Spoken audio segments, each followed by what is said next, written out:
반갑습니다. 오늘도 제 이야기를 찾아주신 여러분, 진심으로 환영합니다. 귀로 듣는 이야기 지금 시작합니다. 이야기를 시작하기에 앞서 구독, 좋아요는 이야기 제작에 큰 힘이 됩니다. 잊지 말고 꼭 눌러주시면 감사하겠습니다. 안녕하십니까, 구독자 여러분. 오늘도 우리네 인생사처럼 깊고도 오묘한 옛 이야기 한 자락을 들고 왔습니다. 오늘 들려드릴 이야기는 어느 깊은 산속에서 시작된 기이한 인연과 그 인연이 불러온 얄궂은 운명에 관한 기록입니다. 30년이라는 세월을 한순간의 꿈으로 맞바꾼 한 사내의 고백을 지금부터 시작해 보겠습니다. 그때 제 나이 겨우 25이었습니다. 혈기왕성하고 두려울 것 없던 청년이었지요. 집안의 기대를 한몸에 받으며 한양으로 과거를 보러 가던 길이었습니다. 남들보다 조금 일찍 서둘러 길을 나섰던 것이 화근이었을까요? 아니면 그날따라 유난히 푸르게 빛나던 그 산줄기에 홀렸던 것일까요? 저는 지름길이라는 주막 노인의 말을 듣고 그 험하다는 청울령 고개를 넘기로 마음먹었습니다. 해는 이미 서산마루에 걸려 뉘엿뉘엿 지고 있었고 산 그림자는 짐승의 입처럼 시커멓게 골짜기를 삼키고 있었습니다. 발걸음을 서둘렀지만 산속의 어둠은 마을의 그것과는 달랐습니다. 한치 앞도 분간할 수 없는 칠흑 같은 어둠이 깔리더니 이내 자욱한 안개까지 밀려오더군요. 길을 잃었다는 사실을 깨달았을 때 제 등줄기에는 서늘한 식은땀이 흘렀습니다. 짐승의 울음소리인지 바람소리인지 모를 괴괴한 소리들이 귓가를 때렸고 저는 그저 살아야겠다는 일념 하나로 안개 속을 헤매었습니다. 얼마나 걸었을까요? 다리는 천근만근 무거워지고 정신이 아득해질 무렵 저 멀리서 아른거리는 불빛 하나를 발견했습니다. 그것은 마치 바다 위를 떠다니는 도깨비불처럼 미약했지만 길 잃은 나그네에게는 구원의 빛과도 같았지요. 저는 홀린 듯 그 빛을 향해 기어갔습니다. 안개를 헤치고 나타난 곳은 뜻밖에도 정갈하게 지어진 초가집 한 채였습니다. 이런 깊은 산중에 어찌 이런 집이 있을까 의아했지만 당장 얼어 죽을 판국에 찬밥, 더운 밥 가릴 처지가 아니었습니다. 사정없이 살인문을 두드렸습니다. 계십니까? 길 잃은 나그네가 하룻밤 신세를 좀 지고자 합니다. 제 간절한 외침에 문이 천천히 열리더니 한 여인이 등불을 들고 나왔습니다. 저는 그 순간 제 눈을 의심했습니다. 하얀 소복을 입은 그 여인은 마치 달빛을 깎아 만든 것처럼 고왔습니다. 산속을 헤매느라 몰골이 말이 아닌 저를 보고도 그녀는 놀란 기색 하나 없이 온화한 미소를 지었습니다. 어서 들어오시지요. 안개에 길을 잃으셨나 봅니다. 그녀의 목소리는 시냇물 흐르는 소리처럼 맑고 고요했습니다. 방 안으로 안내받은 저는 그제야 안도의 한숨을 내쉬었습니다. 방 안은 은은한 향나무 냄새로 가득했고 화로에는 따뜻한 온기가 남아 있었습니다. 여인은 젖은 제 옷을 말리라며 마른 옷을 내어주었고 곧 저녁상을 차려오겠다며 밖으로 나갔습니다. 홀로 남겨진 저는 이 상황이 꿈인지 생시인지 구분이 가지 않았습니다. 이 깊은 오지에 어찌 이리 아름다운 여인이 홀로 살고 있는지, 왜 나를 이토록 환대하는지 의문이 꼬리에 꼬리를 물었지만 몰려오는 피로와 허기를 이길 수는 없었습니다. 잠시 후 여인이 소담한 소반 하나를 들고 들어왔습니다.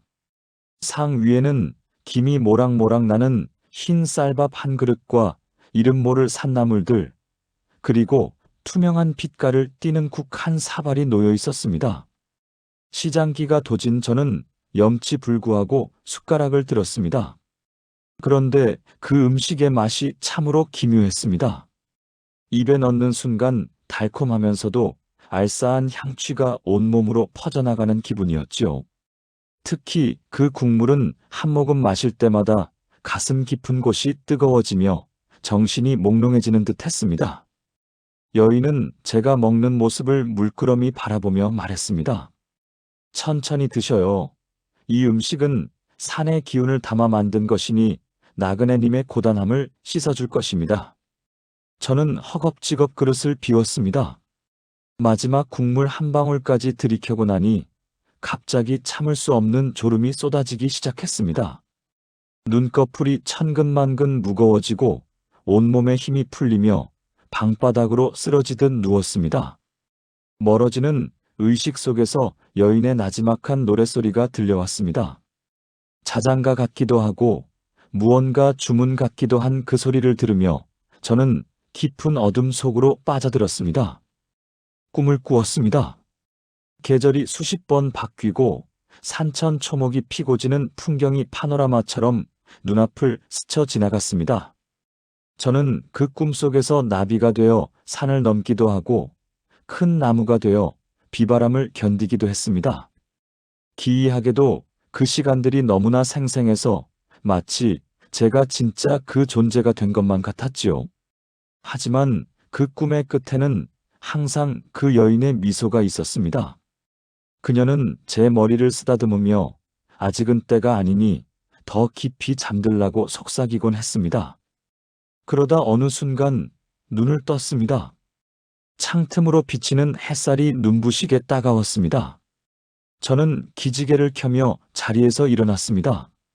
몸이 이상하리만큼 가벼웠고 머리는 맑았습니다. 그런데 방 안의 풍경이 어제와는 사뭇 달랐습니다. 정갈했던 벽지에는 곰팡이가 피어 있었고 향나무 냄새 대신 쾌쾌한 먼지 냄새가 진동했습니다. 여인은 어디에도 보이지 않았습니다. 당황한 저는 급히 밖으로 나갔습니다. 살인문을 나서자마자 저는 소스라치게 놀라 자리에 주저앉고 말았습니다. 어제 분명히 보았던 푸른 숲은 온데간데 없고 집 주변은 아름드리 나무들이 빽빽하게 들어찬 온실임으로 변해 있었습니다. 무엇보다 저를 공포에 떨게 한 것은 제 자신의 모습이었습니다.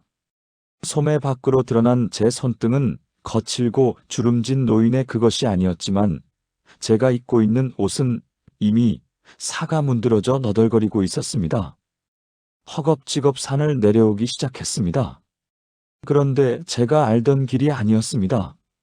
분명히 반나절이면 내려갔을 고갯길이었는데 가도 끝이 보이지 않았습니다. 우여곡절 끝에 마을 어귀에 도착했을 때 저는 제 눈을 의심할 수밖에 없었습니다. 제가 알던 초가집들은 사라지고 본 적 없는 기이한 형태의 집들이 들어서 있었으며 사람들의 옷차림 또한 제가 알던 것과는 판이하게 달랐습니다. 마을 우물가에서 물을 깃던 한 노파에게 다가가 떨리는 목소리로 물었습니다. 노인장, 실례지만 여기가 청울령 및 달래마을이 맞습니까? 노파는 저를 괴상한 눈으로 쳐다보더니 대답했습니다. 달래마을이라니요. 거긴 30년 전 산사태로 없어지고 지금은 이리 다른 마을이 들어선 지가 언젠데? 30년이라니요? 그게 무슨 말씀이십니까? 제 외침에 노파는 혀를 쯧쯧 차며 말을 이었습니다. 젊은이가 정신이 나갔나 보구먼. 그때 그 난리통에 김씨네 아들이 과거 보러 가다 행방불명된 뒤로 마을 사람들 다 떠나고 이름도 바뀐 지 오래요. 김씨네 아들. 그것은 바로 저를 말하는 것이었습니다. 머릿속이 하얘졌습니다. 저는 분명 어젯밤 그 집에서 밥을 먹고 잠이 들었을 뿐인데 세상은 30년이라는 세월을 훌쩍 건너뛰어 버린 것이었습니다. 제 부모님은 어떻게 되셨을까요? 제가 사랑했던 정혼녀는 또 어떻게 살고 있을까요? 발길이 떨어지지 않았지만 저는 미친 듯이 제 집이 있던 터로 달려갔습니다. 그곳에는 잡초만 무성한 빈터만이 저를 반기고 있었습니다. 제가 살던 집도 부모님의 온기도 흔적조차 찾을 수 없었지요. 저는 그 자리에 털썩 주저앉아 통곡했습니다. 30년이라니 도대체 그 여인이 준 음식이 무엇이었기에 내 인생의 가장 찬란한 시간을 통째로 앗아간 것일까요? 그런데 그때 제 등 뒤에서 누군가 나지막이 이름을 부르는 소리가 들렸습니다. 수겸아, 혹시 수겸이냐? 고개를 돌려보니 백발이 성성한 할머니 한 분이 떨리는 눈으로 저를 바라보고 있었습니다. 아, 그 눈빛은 분명 제가 떠나기 전 제 손에 정표를 쥐어주던 그 여인이었습니다. 과연 30년 만에 마주한 옛 인연은 저에게 어떤 이야기를 들려줄까요? 그리고 그 산속 여인의 정체는 무엇이었을까요? 이야기는 이제부터 시작입니다. 그 할머니는 떨리는 손으로 제 얼굴을 어루만졌습니다. 차가운 손끝에서 전해지는 그 가슴 시린 온기에 저는 그만 자리에 주저앉아 목 놓아 울고 말았습니다. 연화야, 정말 너란 말이냐? 어찌 이런 모습이 되었단 말이냐? 제 물음에 그녀는 대답 대신 마른 눈물만 흘렸습니다. 그녀의 눈 속에 비친 제 모습은 30년 전 그날, 과거 길을 떠나던 혈기, 왕성한 청년 그대로였기에 그 괴리감은 더욱 처참하게 다가왔습니다. 연화는 저를 자신의 작은 오막살이로 데려갔습니다. 그녀는 평생을 저를 기다리며 홀로 늙어왔다고 했습니다. 제 부모님은 아들이 행방불명된 지 3년 만에 시름시름 앓다가 돌아가셨고, 마을 사람들은 제가 산짐승에게 잡혀먹혔거나 도적 떼를 만나 죽었을 것이라 믿었습니다. 하지만 연하마는 제가 살아있을 거라는 믿음을 버리지 않았습니다. 매일 아침 청울령 고개를 바라보며 기도를 올렸고, 수십 년의 세월이 흐르는 동안 그녀의 머리에는 하얀 서리가 내려앉았습니다. 방 안 한편에는 제가 그녀에게 정표로 주었던 비단 손수건이 바래진 채 놓여 있었습니다. 저는 그 손수건을 붙잡고 통곡했습니다. 나의 30년은 어디로 사라진 것일까? 내가 먹은 그 기이한 국물 한 사발이 도대체 무엇이었기에 연화의 고운 얼굴을 이토록 할퀴어 놓았단 말이냐? 저는 억울하고 분해서 견딜 수가 없었습니다. 저는 연화에게 어제 겪었던 일들을 하나하나 이야기했습니다. 안개 속에서 만난 아름다운 여인, 그녀가 차려준 기묘한 음식, 그리고 들려오던 노랫소리까지 말입니다. 제 이야기를 듣던 연화의 얼굴이 하얗게 질렸습니다. 수겸아, 내가 만난 그 여인은 사람이 아닐지도 모른다. 이 근방 노인들 사이에서 전해 내려오는 전설이 하나 있지. 청울령 깊은 골짜기에 천년 묵은 구렁이가 사람의 모습으로 변해 나그네들을 홀린다는 이야기 말이야. 그 여우 같은 것이 사람의 정기를 먹고 살기 위해 시간을 멈추는 약을 먹였다는 소문도 있었단다. 연화의 말에 제 등줄기에 서늘한 소름이 돋았습니다. 그렇다면 저는 그 요물에게 정기를 빼앗기며 30년 동안 산 성장처럼 잠들어 있었던 것일까요? 마을에는 금세 소문이 퍼졌습니다. 죽은 줄 알았던 김씨의 아들이 30년 전 모습 그대로 돌아왔다는 소식에 사람들은 구름처럼 몰려들었습니다. 하지만 그들의 눈빛에는 반가움보다 공포와 경멸이 서려 있었습니다. 저놈은 사람이 아니다. 산귀신에게 홀려 혼을 팔아넘긴 괴물이다. 아이들은 제게 돌을 던졌고 어른들은 재수 없다며 소금을 뿌렸습니다. 30년을 뛰어넘어 돌아온 고향은 더 이상 제가 알던 따뜻한 품이 아니었습니다. 저는 결심했습니다. 이대로는 억울해서 살 수가 없었습니다. 내 부모님의 임종도 지키지 못하게 만들고 사랑하는 여인의 청춘을 앗아간 그 여인을 다시 찾아가야겠다고 마음먹었습니다. 그녀를 만나 따져 물어야 했습니다. 왜 하필 나였는지, 내게 먹인 그 음식의 정체가 무엇인지, 그리고 빼앗긴 내 세월을 돌려받을 방법은 없는지 말입니다. 연화는 울며 저를 말렸습니다. 다시 가면 이번에는 정말 죽을지도 모른다며 제 소매를 붙잡았지요. 하지만 저는 그녀의 손을 뿌리칠 수밖에 없었습니다. 저는 다시 청울령으로 향했습니다. 마을 사람들의 따가운 시선을 뒤로하고 안개가 자욱하게 깔리기 시작한 산길을 올랐습니다. 기이하게도 사는 저를 기억하고 있는 듯 했습니다. 30년 전 그날처럼 바람은 제 귓가에 속삭였고 나무들은 기괴한 팔을 뻗어 제 길을 안내했습니다. 길을 잃을 법도 한데 제 발걸음은 본능적으로 그 초가집이 있던 방향을 향해 움직이고 있었습니다. 해 진녘이 되자 거짓말처럼 다시 안개가 피어올랐습니다. 그리고 그 안개 너머로 익숙한 불빛이 보였습니다. 30년 전 보았던 그 정갈한 초가집이었습니다. 마치 시간이 멈춘 듯 살인문도 담장도 그대로였습니다. 저는 숨을 몰아쉬며 문 앞에 섰습니다. 계십니까? 목소리가 떨려 나왔습니다. 잠시 후 문이 천천히 열리며 그 여인이 나타났습니다. 그녀 역시 30년 전 모습 그대로였습니다. 달빛처럼 고운 얼굴에 서린 그 온화한 미소까지도 말입니다. 오셨군요. 생각보다 일찍 돌아오셨습니다. 여인은 마치 제가 올 것을 알고 있었다는 듯 담담하게 말했습니다. 저는 분노에 차서 소리쳤습니다. 당신은 대체 누구인가? 왜 나를 30년 동안이나 잠들게 했단 말이냐? 내 부모님과 내 여인의 인생을 망쳐놓은 이유가 무엇이란 말이냐? 제 외침에도 여인은 눈 하나 깜짝하지 않았습니다. 오히려 슬픈 눈을 하며 저를 바라보더니 나직하게 대답했습니다. 저는 당신을 해치려 한 것이 아닙니다. 오히려 당신을 살리려 했던 것이지요. 살리려 했다니 그게 무슨 망발인가? 저는 달려들어 그녀의 멱살을 잡으려 했습니다. 하지만 제 손은 허공을 갈랐습니다. 그녀의 몸은 안개처럼 형체가 있는 듯 하면서도 없었습니다. 여인은 한 걸음 뒤로 물러나며 말을 이었습니다. 30년 전 그날 당신이 이 고개를 넘었다면 당신은 고개 넘어 도적 때를 만나 목숨을 잃었을 운명이었습니다. 당신의 부모님 또한 아들의 시신을 안고 통곡하며 돌아가셨겠지요. 저는 그저 당신의 목숨을 보존하기 위해 잠시 시간을 멈추었을 뿐입니다. 저는 멍하니 서 있을 수밖에 없었습니다.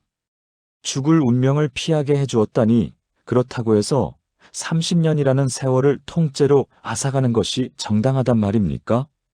여인은 제 마음을 읽은 듯 고개를 저었습니다. 세상에 공짜는 없는 법이지요. 목숨을 구한 대가로 당신은 세월을 지불한 것입니다. 하지만 걱정 마십시오. 당신이 잃어버린 것은 세월뿐이 아닙니다.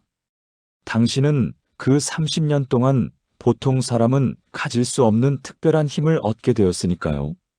특별한 힘이라니요? 제가 묻자 여인은 제 손을 가리켰습니다. 제 손끝에서 은은한 푸른 빛이 새어나오고 있었습니다. 당신이 먹은 음식은 산의 정수와 나의 연기가 담긴 것이었습니다. 이제 당신은 죽은 자의 목소리를 듣고 산 자의 운명을 읽을 수 있는 눈을 가지게 되었습니다. 이것이 당신에게 축복이 될지 저주가 될지는 오직 당신의 선택에 달려 있습니다. 여인의 말이 끝나자마자 주변의 풍경이 소용돌이치기 시작했습니다. 초가집이 사라지고 여인의 모습이 흐릿해지더니 저는 정신을 잃고 쓰러졌습니다. 다시 눈을 떴을 때는 차가운 바위 위였습니다. 사방은 고요했고 새벽 이슬이 옷깃을 적시고 있었습니다. 모든 것이 꿈이었나 싶었지만 제 손끝에 남아있는 그 기묘한 푸른 빛은 현실임을 증명하고 있었습니다. 저는 비틀거리며 산을 내려왔습니다. 마을 어귀에 다다랐을 때 평소와는 다른 풍경이 제 눈에 들어왔습니다. 마을 사람들의 머리 위로 검은 그림자들이 일렁이고 있었습니다.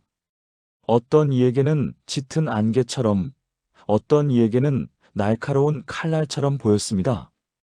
그것은 바로 그들이 곧 맞이하게 될 죽음의 그림자였습니다. 저는 공포에 질려 눈을 감았습니다. 하지만 감은 눈 속에서도 그 소리들은 선명하게 들려왔습니다. 살려달라는 비명, 원망 섞인 흐느낌, 그리고 아직 오지 않은 미래의 파편들이 제 머릿속을 헤집어 놓았습니다. 집으로 돌아온 저를 보고 연하가 달려나왔습니다. 수겸아, 무사했구나. 하지만 저는 그녀를 안아줄 수 없었습니다. 연하의 머리 위로 드리워진 그 검은 그림자가 너무나도 짙었기 때문입니다. 그녀에게 남은 시간은 단 사흘뿐이었습니다. 30년을 기다려온 연인에게 제가 해줄 수 있는 말이 고작 사흘 뒤면 죽는다는 사실이라니 저는 제 잔인한 운명에 몸서리쳤습니다. 여인이 준 그 특별한 힘이라는 것이 결국 이런 것이었단 말입니까? 남의 불행을 미리 보고 괴로워하는 것, 사랑하는 사람의 죽음을 지켜보면서도 아무것도 할 수 없는 이 무력감 말입니다. 저는 연하를 붙잡고 울었습니다. 미안하다 연하야, 정말 미안하다. 연하는 제 눈물을 닦아주며 말했습니다. 왜 그러니? 네가 돌아왔으니 나는 이제 여한이 없단다. 그녀의 따뜻한 위로가 제 가슴바닥을 후벼 팠습니다. 저는 포기할 수 없었습니다. 여인이 말한 선택이라는 단어를 떠올렸습니다. 만약 내가 이 눈으로 운명을 읽을 수 있다면 그 운명을 바꿀 수도 있지 않을까? 저는 연하의 죽음을 막기 위해 마을 사람들의 머리 위로 드리워진 그림자들을 유심히 살피기 시작했습니다. 그리고 깨달았습니다. 그들의 죽음이 모두 한 곳을 향하고 있다는 사실을 말입니다. 그것은 바로 마을 뒷산에 있는 오래된 저수지였습니다. 사흘 뒤 마을에는 큰 잔치가 열릴 예정이었습니다. 30년 만에 돌아온 저를 위로한다는 핑계로 마을 사람들이 모여 술을 마시고 음식을 나누기로 한 것이었죠. 하지만 제 눈에는 그 잔칫날이 거대한 무덤으로 보였습니다. 저수지의 둑이 무너져 마을을 덮치는 끔찍한 광경이 머릿속을 스쳐 지나갔습니다.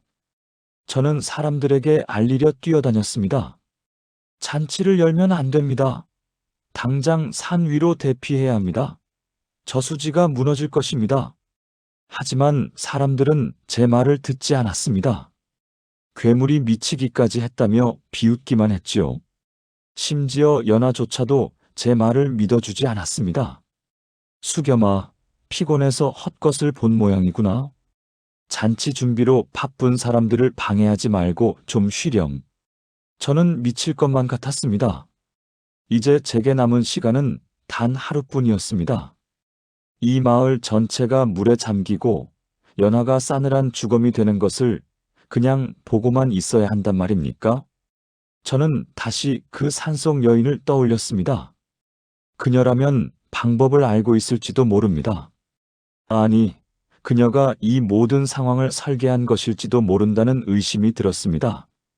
저는 마지막 희망을 품고 다시 청울령 고개를 달리기 시작했습니다. 다리가 부러질 듯 아프고 숨이 턱 끝까지 차올랐지만 멈출 수 없었습니다. 제발, 제발 그녀를 다시 만날 수 있게 해달라고 간절히 빌었습니다. 어둠이 짙게 깔린 숲속에서 저는 길을 잃지 않았습니다. 제 손끝에 푸른 빛이 나침반처럼 저를 인도하고 있었으니까요. 마침내 도착한 그곳에는 초가집 대신 거대한 바위 하나가 서 있었습니다. 그리고 그 바위 위에는 그 여인이 달빛을 받으며 앉아 있었습니다. 그녀는 제가 올 것을 알았다는 듯 빙그레 미소 지었습니다. 운명을 바꾸고 싶으신가요? 그녀의 목소리가 숲 전체에 울려 퍼졌습니다. 저는 그녀 앞에 무릎을 꿇었습니다. 제발 도와주십시오. 연하를 그리고 마을 사람들을 살려주십시오. 제 모든 것을 다 가져가도 좋으니 제발 그들만은 살려주십시오. 여인은 제게 다가와 제 뺨을 만졌습니다. 당신의 모든 것을 가져가도 좋다고요? 그 말은 당신이 얻은 그 영원한 젊음과 특별한 힘, 그리고 당신의 영혼까지도 내놓겠다는 뜻인가요? 저는 주저없이 고개를 끄덕였습니다. 네, 그렇습니다. 여인의 눈빛이 순간 날카롭게 빛났습니다. 좋습니다. 거래는 성립되었습니다. 하지만 기억하십시오. 운명을 바꾸는 데는 반드시 그에 상응하는 비극이 따르는 법입니다. 당신이 구한 목숨만큼 당신은 영원히 끝나지 않는 고통의 굴레 속으로 걸어 들어가게 될 것입니다. 그래도 괜찮겠습니까? 여인의 물음에 저는 눈을 감고 대답했습니다. 네, 괜찮습니다. 그 순간 거대한 굉음과 함께 대지가 흔들리기 시작했습니다. 하늘에서는 벼락이 내리쳤고 숲의 나무들이 비명을 지르며 쓰러졌습니다. 저는 의식을 잃어가면서도 단 하나만을 생각했습니다. 연하야, 부디 살아다오. 그리고 다시 눈을 떴을 때 저는 믿을 수 없는 광경을 목격하게 되었습니다. 그것은 제가 생각했던 구원과는 거리가 먼 참혹하고도 기이한 풍경이었습니다. 저수지의 물은 멈추어 있었지만 마을 사람들의 모습이 보이지 않았습니다. 아니, 정확히 말하면 그들은 모두 돌이 되어 있었습니다. 즐겁게 술을 마시던 모습 그대로, 음식을 나르던 손길 그대로 굳어버린 것입니다. 그리고 그 한복판에는 연하가 있었습니다. 그녀는 제 이름을 부르려는 듯 입을 벌린 채 차가운 석상이 되어 있었습니다. 여인이 말한 운명을 바꾸는 대가가 이것이었을까요? 죽음을 피하게 해주는 대신 영원히 죽지 않는 돌로 만들어버린 것 말입니다. 저는 절규했습니다. 이게 무슨 구원이란 말이냐? 차라리 죽게 내버려 두는 것이 나았을 것을. 그때 허공에서 여인의 서늘한 웃음소리가 들려왔습니다. 이야기는 아직 끝나지 않았습니다. 돌이 된 마을 사람들, 그리고 홀로 남겨진 수겸의 앞에 더욱 가혹한 진실이 기다리고 있습니다. 절규하며 울부짖는 제 목소리만이 텅 빈 마을에 메아리 쳤습니다. 돌이 되어버린 연하의 차가운 볼을 어루만졌습니다. 어제까지만 해도 온기가 느껴지던 그 살결은 이제 거친 돌의 질감뿐이었습니다. 눈을 뜨고 저를 바라보던 그 애처로운 눈망울도 이제는 굳어버린 눈동자가 되어 허공을 응시하고 있었습니다. 이게 어찌된 일입니까? 죽음을 막아달라 빌었더니 아예 생명 그 자체를 멈춰버리다니요. 그때였습니다. 제 손끝에서 흘러나오던 푸른 빛이 연하의 석상으로 스며들기 시작했습니다. 그러자 믿을 수 없는 일이 일어났습니다. 제 머릿속으로 연하의 목소리가 들려온 것이었습니다. 수겸아, 울지 마렴. 나는 괜찮단다. 나는 여기 이렇게 살아있단다. 그것은 귀로 들리는 소리가 아니라 제 영혼을 울리는 가동찬 외침이었습니다. 고개를 들어 주변을 둘러보았습니다. 마을 사람들 모두가 돌 속에 갇힌 채 저마다의 목소리를 내고 있었습니다. 무서워요. 여긴 너무 어두워요. 배가 고파요. 누가 나 좀 꺼내줘요. 수만 가지 목소리가 한꺼번에 제 뇌를 파고들었습니다. 저는 귀를 막고 비명을 질렀습니다. 이것이 그 여인이 말한 영원한 고통의 시작이었던 것입니다. 죽지도 못하고 움직이지도 못한 채 영원히 돌 속에 갇혀 의식만 깨어있는 상태. 저는 구원이 아니라 지옥을 불러온 셈이었습니다. 정신없이 다시 산으로 뛰어 올라갔습니다. 그 요물을 찾아야 했습니다. 죽여버리든 아니면 나를 대신 돌로 만들든 끝장을 내야 했습니다. 하지만 그 바위터에는 아무도 없었습니다. 오직 서늘한 밤바람만이 제 옷깃을 흔들 뿐이었지요. 저는 바위를 두드리며 소리쳤습니다. 나와라, 이 요물아. 당장 나와서 이 사람들을 원래대로 돌려놓아라. 내 목소리가 들리지 않느냐? 한참을 소리 지르다 지쳐 쓰러져 있을 때 발치에 무언가 반짝이는 것이 보였습니다. 그것은 작은 호리병 하나였습니다. 그 안에는 투명한 이슬 같은 액체가 담겨 있었고 병 밑바닥에는 붉은 글씨로 무언가 적혀 있었습니다. 진정한 대가를 치르는 자, 봉인을 풀 것이다. 저는 본능적으로 깨달았습니다. 이것이 이 저주를 풀 수 있는 유일한 열쇠라는 사실을 말입니다. 하지만 대가가 무엇인지 알 수 없었습니다. 제 영혼을 이미 바치겠다고 맹세했는데 이보다 더 큰 대가가 무엇이란 말입니까? 저는 호리병을 들고 다시 마을로 내려왔습니다. 마을은 여전히 정지된 화면처럼 고요했습니다. 저는 연화 앞에 서서 호리병의 마개를 열려 했습니다. 그런데 아무리 힘을 주어도 마개는 꿈쩍도 하지 않았습니다. 제 손아 귀가 벌겋게 부어오르고 손톱 밑에서 피가 배어나왔지만 소용없었습니다. 그때 제 뒤에서 누군가 헛기침하는 소리가 들렸습니다. 소스라치게 놀라 돌아보니 웬 남루한 차림의 스님 한 분이 서 있었습니다.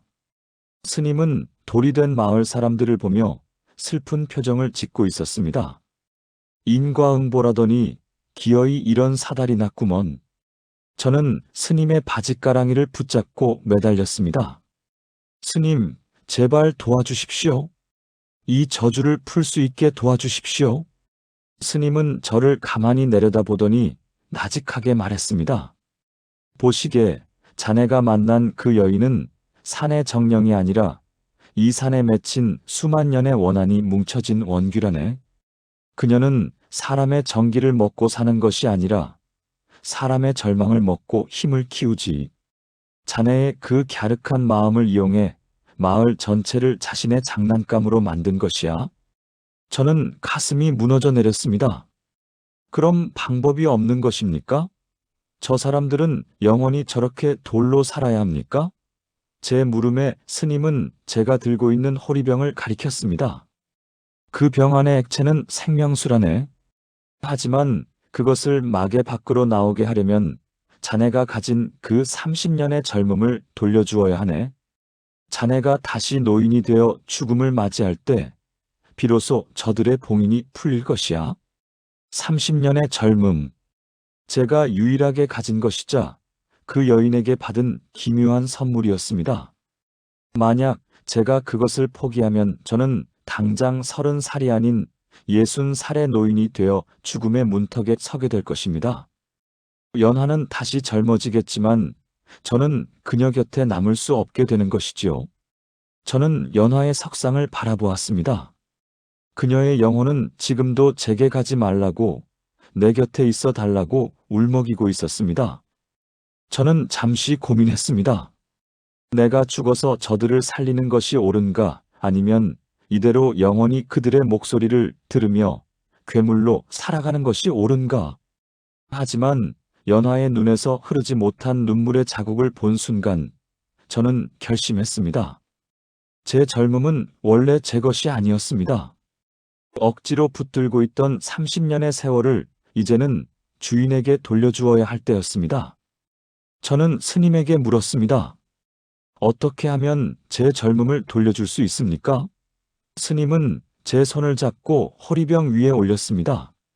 자네의 심장 소리를 이 병에 전달하게. 그리고 자네가 잃어버린 30년의 세월을 하나하나 머릿속으로 그리게 나. 부모님과의 이별, 연하와의 약속, 그리고 홀로 잠들었던 그 산속의 밤까지 말일세. 저는 눈을 감았습니다. 그리고 제 인생에서 가장 행복했던 순간과 가장 고통스러웠던 순간들을 떠올렸습니다. 그러자 제 몸에서 무언가 뜨거운 것이 빠져나가는 기분이 들었습니다. 검은 머리카락이 하얗게 새고 팽팽했던 피부가 쭈글쭈글하게 변하는 것이 느껴졌습니다. 뼈마디가 쑤시고 숨이 가빠졌습니다.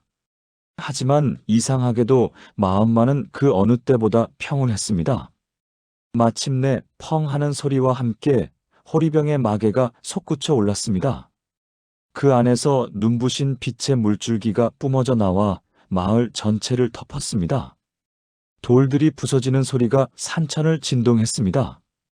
여기저기서 사람들의 기침 소리와 비명 소리가 들려왔습니다.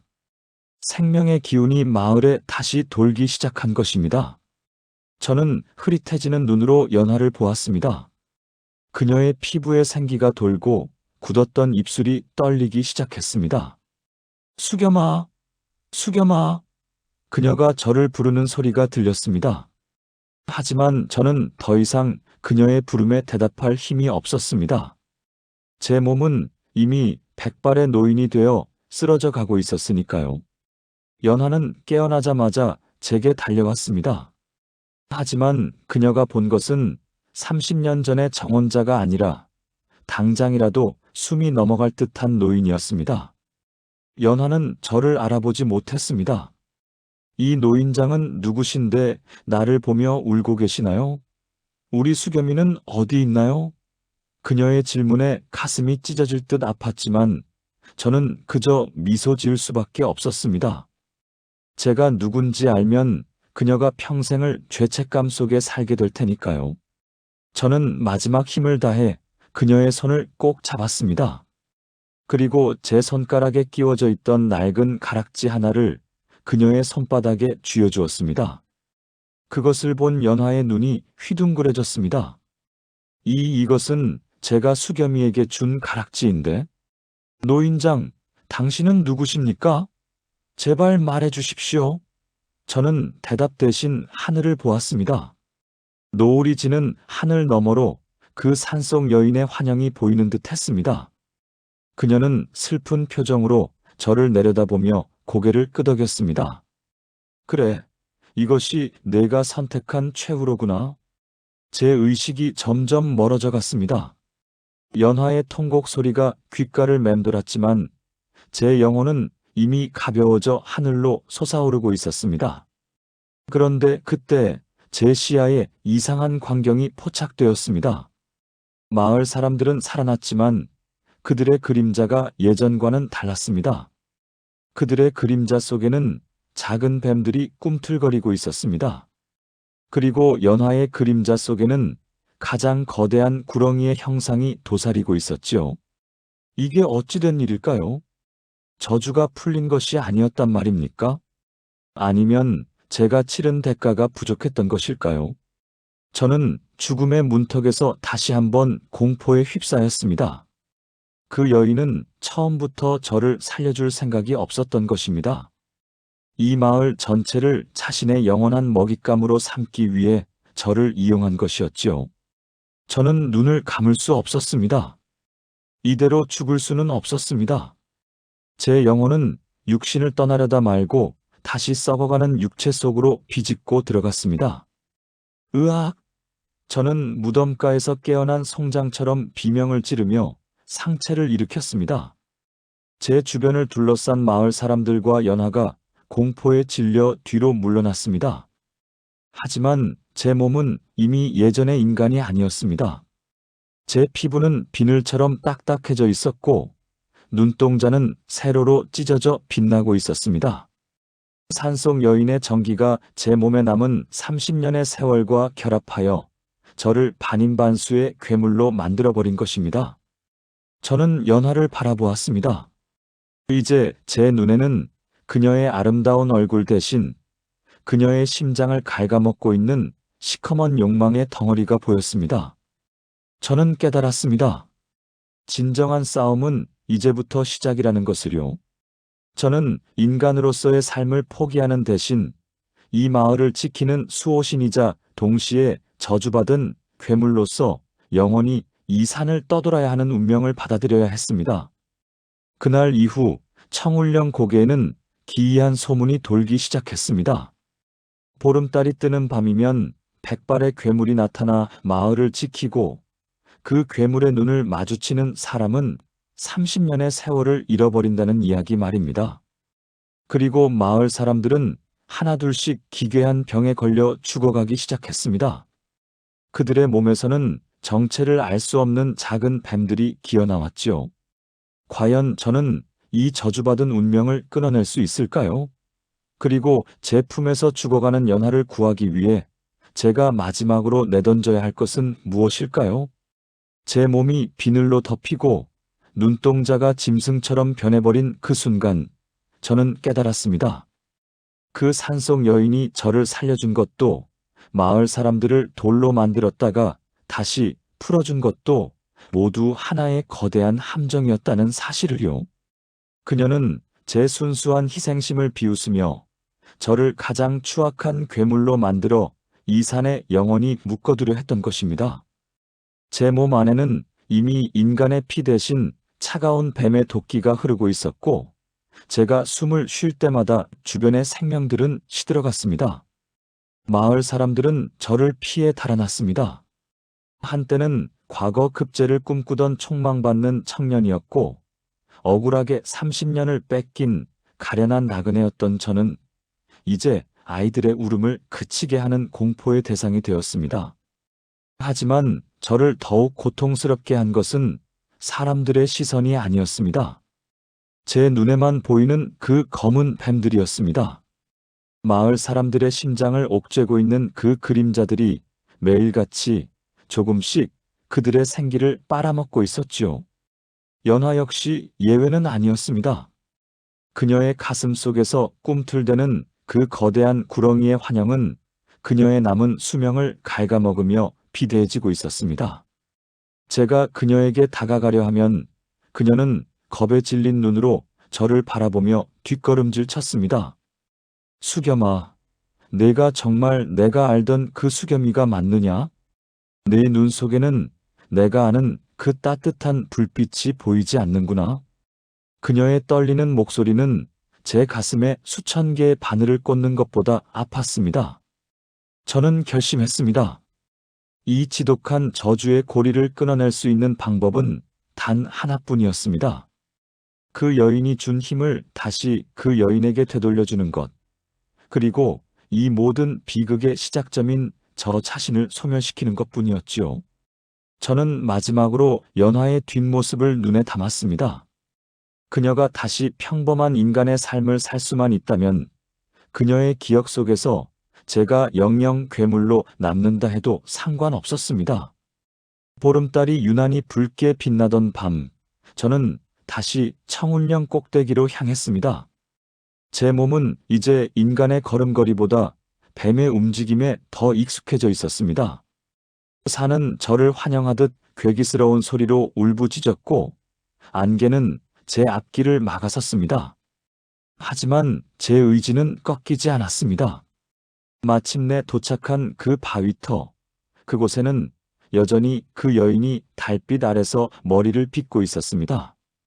왔느냐, 나의 작은 괴물아. 그녀는 뒤도 돌아보지 않고 웃으며 말했습니다. 내가 가진 그 힘이 마음에 드느냐? 영원히 죽지 않고 산을 지배하는 기분이 어떠냐? 저는 그녀를 향해 으르렁거렸습니다. 당장 이 저주를 거두어라. 내 목숨을 가져가고 마을 사람들과 연화를 살려내란 말이다. 제 외침에 여인은 천천히 몸을 돌렸습니다. 그녀의 얼굴은 더 이상 아름다운 여인이 아니었습니다. 껍질이 벗겨진 뱀의 머리가 흉측하게 달려 있었지요. 어리석은 놈, 이미 내 영혼은 나와 닿아 있다. 내가 죽으면 저들도 죽고 내가 살아야 저들도 이 고통 속에서 숨을 쉴 수 있는 법이다. 여인의 말은 사실이었습니다. 제가 마을 사람들의 운명을 짊어지고 있는 한, 제가 사라지면 그들의 생명줄도 함께 끊어지게 설계되어 있었던 것입니다. 하지만 그녀가 간과한 것이 하나 있었습니다. 제가 30년 동안 잠들어 있던 그 집에서 본 것은 단순한 음식이 아니었습니다. 그것은 산의 정수이자 동시에 산의 자비이기도 했습니다. 저는 제 가슴 속 깊은 곳에 남아있던 마지막 인간의 조각을 끄집어냈습니다. 그리고 제가 먹었던 그 기묘한 국물의 맛을 다시 떠올렸습니다. 그것은 달콤하면서도 알싸했던 세상의 모든 인연과 집착을 끊어내게 하는 망각의 맛이었습니다. 저는 제 손끝에 푸른 빛을 거꾸로 제 심장에 박아 넣었습니다.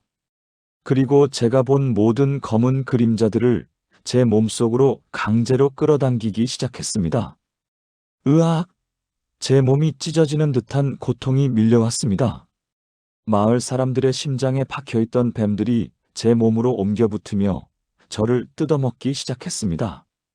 여인은 당황한 듯 소리쳤습니다. 미친 짓이다. 내가 그 도끼를 다 받아들이면 내 영혼은 영원히 소멸하여 윤회의 길조차 들지 못할 것이다. 하지만 저는 멈추지 않았습니다. 연화의 가슴 속에 있던 그 거대한 구렁이가 마지막으로 제 몸속으로 들어왔을 때 저는 비로소 평온함을 느꼈습니다. 제 몸은 점점 돌로 변해갔습니다. 하지만 이번에는 저주받은 돌이 아니었습니다. 마을 전체를 감싸 안는 거대한 수호의 바위가 되어갔습니다. 제 의식이 사라지기 직전 저는 산 아래를 내려다보았습니다. 마을 사람들의 머리 위로 드리워졌던 검은 안개가 걷히고 밝은 달빛이 그들을 비추고 있었습니다. 연화는 가슴을 누르며 깊은 숨을 내쉬더니 마치 무거운 짐을 내려놓은 듯 편안한 표정으로 잠이 들었습니다. 그녀는 이제 저를 기억하지 못할 것입니다. 30년의 기다림도 괴물로 변한 정혼자의 모습도 그 잔인했던 저주의 기억도 모두 제가 함께 가지고 돌이 되었으니까요. 그녀는 내일부터 평범한 할머니로 이웃들과 웃고 떠들며 남은 여생을 보낼 것입니다. 그것이 제가 줄 수 있는 마지막 선물이었습니다. 여인의 비명소리가 들려왔습니다. 제 몸이 완벽한 바위가 되어 산의 일부가 되는 순간 그 요물 또한 산의 전기에 짓눌려 영원히 봉인되었습니다. 청울령의 안개가 걷히고 맑은 새벽 하늘이 열리고 있었습니다. 제 눈은 감겼지만 제 영혼은 이제 이 산의 바람이 되고 나무가 되어 연화의 곁을 맴돌 것입니다. 여러분, 이야기는 여기서 끝이 납니다. 그 후로 청울령에는 더 이상 길을 잃는 나그네가 없었다고 합니다. 마을 사람들은 산 꼭대기에 새로 생긴 기이한 형상의 바위를 보며 저 바위가 마을을 지켜주는 덕분에 큰 병 없이 산다며 제를 올리곤 했지요. 연화 할머니 역시 돌아가시는 그날까지 그 바위 아래에서 꽃을 심으며 행복하게 사셨다고 합니다. 30년이라는 긴 세월을 잠으로 보내고 다시 괴물이 되어야 했던 한 남자의 슬픈 사랑 이야기. 하지만 그는 결국 자신이 사랑한 모든 것을 구원하고 산의 전설이 되었습니다. 오늘 밤 여러분의 꿈속에는 그 사내가 보았던 푸른 달빛이 가득하기를 바랍니다. 긴 이야기 들어주셔서 감사합니다. 오늘 들려드린 이야기는 여기까지입니다. 구독자 여러분, 우리네 인생도 때로는 잃어버린 세월처럼 허망할 때가 있지만 그 안에는 반드시 지켜야 할 소중한 가치가 있다는 것을 잊지 마시길 바랍니다. 저는 다음번에도 가슴을 울리는 기이하고도 아름다운 야담으로 다시 찾아뵙겠습니다. 안녕히 계십시오.